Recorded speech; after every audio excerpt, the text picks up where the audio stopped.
नमस्कार, बड़ी खबर में आपका स्वागत है। आप सावधान हो जाइए। आज हम पहली खबर आपको यही बताने जा रहे हैं और सावधानी बहुत जरूरी है। आप सावधान हो जाइए, अपने परिवार को सावधान कीजिए, अपने मासूम बच्चों की सुरक्षा की व्यवस्था कीजिए, बुजुर्गों की सुरक्षा व्यवस्था कीजिए, क्योंकि इस समय देश में कुत्तों का आतंक तेजी के साथ बढ़ रहा है, तेजी के साथ। और इसकी चपेट में है उत्तर प्रदेश, बिहार, गुजरात, महाराष्ट्र और अन्य राज्य। आपने कुत्तों के आतंक की अनेक घटनाएं सुनी होंगी जिन्होंने आपको आश्चर्य में डाल दिया होगा, आपके रोंगटे खड़े कर दिए होंगे, आपके सामने भयावह स्थिति पैदा कर दी होगी। लेकिन आज हम आपको एक ऐसी घटना बता रहे हैं जिसको सुन करके आप और भी चौंक जाएंगे, आपका दिल दहल जाएगा। आज हैदराबाद के निजामाबाद में 3 कुत्तों ने 4 वर्ष के एक मासूम को नोच नोच कर, घसीट घसीट कर मार डाला। लोग इस घटना को सुनकर के अचंभित रह गए। कुत्तों का ये आतंक, जो ये बच्चा था वो एक सिक्योरिटी गार्ड का था। बिल्डिंग में वो सिक्योरिटी गार्ड का काम करता था, उसका परिवार भी वही रहता था। 4 साल का मासूम बच्चा सड़क पर निकल पड़ा और जब वो निकल पड़ा तो 3 कुत्तों ने उसको घेर लिया, उस पर हमला बोल दिया,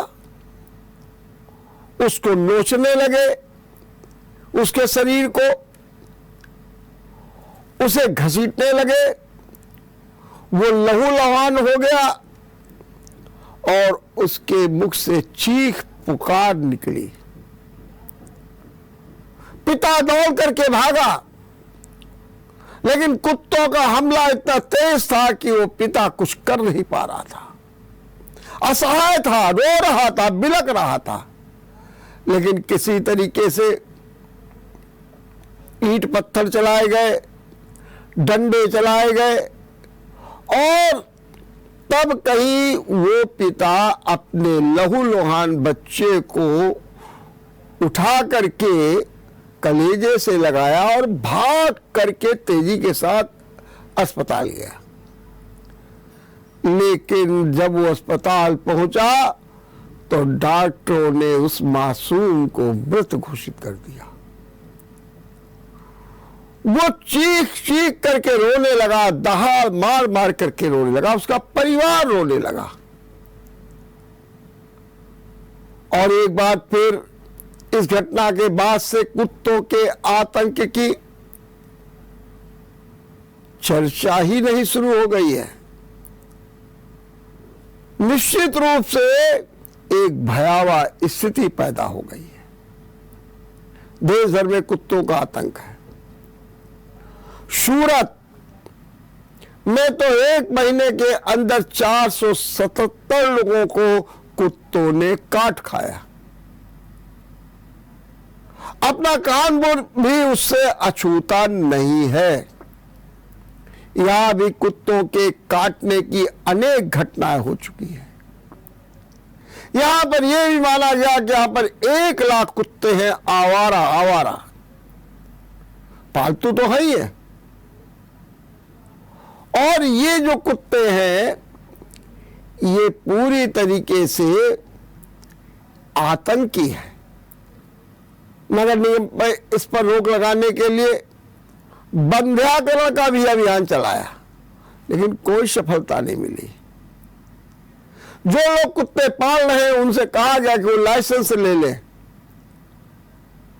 और अगर कुत्ता काटेगा तो जुर्माना भी देना पड़ेगा और इलाज की व्यवस्था भी करानी पड़ेगी। लेकिन कुत्ते पालने वाले लोग भी निश्चिंत हैं, और कहीं कहीं तो दिखता है कि उनके कुत्ते उनके लिए ज्यादा महत्वपूर्ण हैं, बच्चे नहीं। और इस तरीके की घटनाएं आपने देखी होगी। गाजियाबाद में तो एक नहीं कई घटनाएं हुई जब लिफ्ट में कुत्ते ने बच्चे को काटा, और हैरानी तो उस समय हुई कि बच्चा जो था, कुत्ते उसको काट रहे थे, और जब लिफ्ट रुकी तो महिला कुत्ते को लेकर चुपचाप चली गई। उसने ये भी कोशिश नहीं की किसका बच्चा है, क्या है, कोई राहत दिया है, कुछ नहीं, और चली गई। ये है स्थिति। हैदराबाद का जो घटनाक्रम है वो सीसीटीवी कैमरे में कैद हो चुका है। वहां का प्रशासन चिंतित कर रहा है, ये आवारा कुत्ते करते क्या? ये आवारा कुत्ते हमला करते किस पर? जो दो पहिया वाहन चलाते उनके साथ में, बच्चों के साथ में करते हैं, जो बुजुर्ग डंडे लेकर के चलते उनके साथ करते, कभी कभी दिव्यांगों पर भी हमला बोल देते हैं। तो ऐसे में कुत्ते कितने खतरनाक है ये समझने की बात है। लेकिन अफसोस इस दिशा में जो कार्य होना चाहिए वो नहीं हो रहा है। हम तो आपसे एक ही अपील करते हैं, आप अपने बच्चों को इन आवारा कुत्तों से बचाइए। आप उन्हें ऐसा कोई अवसर न दीजिए जिससे वो बच्चे कुत्तों के शिकार हो जाए। सच बात तो यह भी है कि आवारा कुत्तों को बराबर कुछ ऐसा मत दीजिए जिससे वो आपके घर के आसपास ही मंडराते रहें। सामान्यतः लोग रोटी है, दूध है दे देते हैं, फिर आवारा कुत्ते वहीं पर मंडराया करते हैं। ये एक बड़ी समस्या है और इस समस्या का हल निकलना चाहिए। लेकिन एक बार फिर अपील कि आप कुत्तों से अपने और अपने परिवार को बचाइए।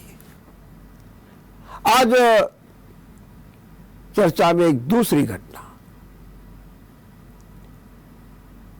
जो कानपुर का कांड हुआ है देहात का, उसका एक वीडियो वायरल हो रहा है और उस वीडियो वायरल को लेकर के ये माना जा रहा है कि उत्तर प्रदेश विधानसभा में कानपुर कांड की गूंज निश्चित है। अखिलेश यादव ने भी कहा यह कैसा शासन है, वीडियो को देख लीजिए, लगता है कहीं कोई अंकुश ही नहीं है। विधानसभा के बजट सत्र का आज दूसरा दिन था। आज पूर्व राज्यपाल, पूर्व मंत्री, पूर्व विधानसभा अध्यक्ष भाजपा के नेता केसरीनाथ त्रिपाठी और अपना दल यस के विधायक राहुल कोल को श्रद्धांजलि दी गई। विधान परिषद में भी केसरीनाथ त्रिपाठी और वहां के सदस्य बनवारी लाल को श्रद्धांजलि दी गई। स्थगित हो गई, कल बजट आना है। अब बजट में क्या होगा, योगी पिटारा किस तरीके से खोलेंगे, तरह तरह की चर्चा है। हम तो अपने कानपुर के बारे में बताएं तो लोग कहते हैं कि कानपुर में मेट्रो के लिए तो पैसा मिलना ही है, कानपुर में हाईवेज को पैसा मिलना ही है। लेकिन लोग कह रहे हैं कि नहीं, व्यापारी जगत को भी कुछ लाभ मिलना चाहिए। हालांकि माना जा रहा है कि योगी का जो बजट होगा उसका फोकस महिलाओं पर होगा, युवाओं पर होगा, क्योंकि रोजगार का बड़ा संकल्प है योगी का, और साथ में होगा किसानों का, और विकास की रफ्तार भी दिखाई जाएगी। 7 लाख करोड़ का बजट होने की उम्मीद है, जिसकी पूरी तैयारियां हो गई हैं। और इस बजट पर 4 दिनों तक चर्चा होगी। राज्यपाल के अभिभाषण पर 3 दिन और उसके राजनीति लगातार गरमा रही है। अब देखना ये कि किस तरीके से बजट कल प्रस्तुत होगा और उस पर कैसे चर्चा होगी, क्योंकि विपक्ष तो इस बात पर आमादा है कि कानपुर कांड पर चर्चा की जाए, महंगाई पर की जाए, बेरोजगारी पर की जाए, कानून व्यवस्था पर की जाए, चाहता है। और योगी आदित्यनाथ ये चाहते हैं कि हमारे विकास की रफ्तार बढ़े। और उन्होंने कहा, आज उन्होंने एक बात और कह दी जो चर्चा में है। अभी कुछ दिन पहले ही एक चैनल में मुख्यमंत्री योगी आदित्यनाथ ने हिंदू राष्ट्र की बात की थी। हिंदू राष्ट्र क्या है, और बताया कि पहचान ही हिंदू है। आप हज में जाएंगे, हिंदू के रूप में आपको जाना जाएगा। लेकिन आज उन्होंने एक बात और कह दी। उन्होंने कहा हिंदुत्व और विकास एक दूसरे के पूरक है।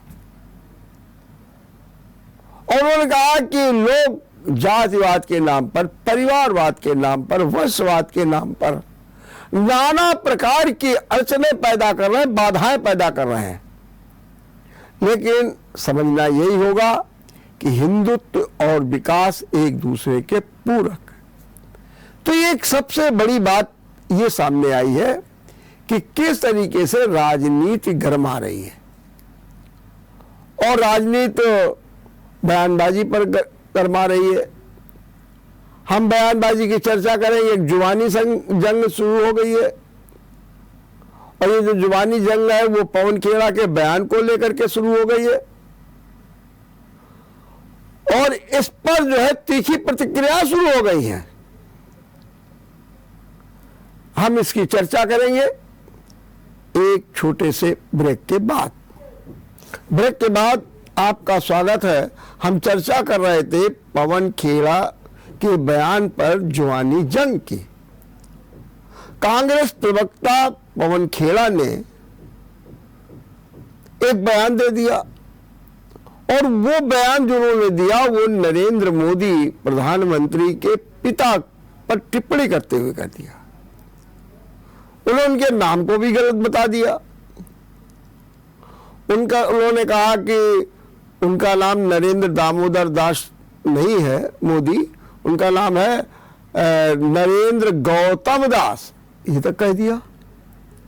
खैर, उन्होंने जब ये बयान दिया तो भाजपा पूरी तरीके से व्यथित हो गई, परेशान हो गई, और उसने भी गुस्से में हमला कर दिया। हमला गृह मंत्री अमित शाह ने कहा ये कांग्रेस के लोगों का तो काम ही है अपमान करना। उन्होंने कहा कि राहुल गांधी ने जिस तरीके से बयान दिया पहले, और उसका खामियाजा पूरी पार्टी को भुगतना पड़ा, आज तक उबर नहीं पा रही पार्टी। अब पवन खेड़ा ने भी बयान दे दिया 2024 में देखिएगा, दूरबीन लेकर के भी देखेंगे तो कांग्रेस के प्रत्याशी जीतते नजर नहीं आएंगे। सीधे सीधे शब्दों में कह दिया अमित शाह ने। और इतना ही नहीं, लखनऊ और वाराणसी में बाकायदे मुकदमे कायम हो गए हैं पवन खेड़ा के खिलाफ। और उसके साथ में जो प्रदेश अध्यक्ष हैं भूपेंद्र चौधरी, उन्होंने बड़ी तीखी प्रतिक्रिया व्यक्त की। उन्होंने कहा कि पवन खेड़ा का बयान एक अपमानजनक टिप्पणी है, ये राजनीतिक कुंठा और साथ में संकुचित मानसिकता का परिचायक है। उन्होंने कहा कि यह राजनीतिक कुंठा और संकुचित मानसिकता। उन्होंने कहा कि ऐसे बयानों के लिए पवन खेड़ा को तत्काल माफी मांगनी चाहिए। लेकिन सियासत चल रही है, जुबानी जंग चल रही है। बीजेपी वाले अलग बयान दे रहे हैं और पवन खेड़ा उनके लोग अलग बयान दे रहे हैं।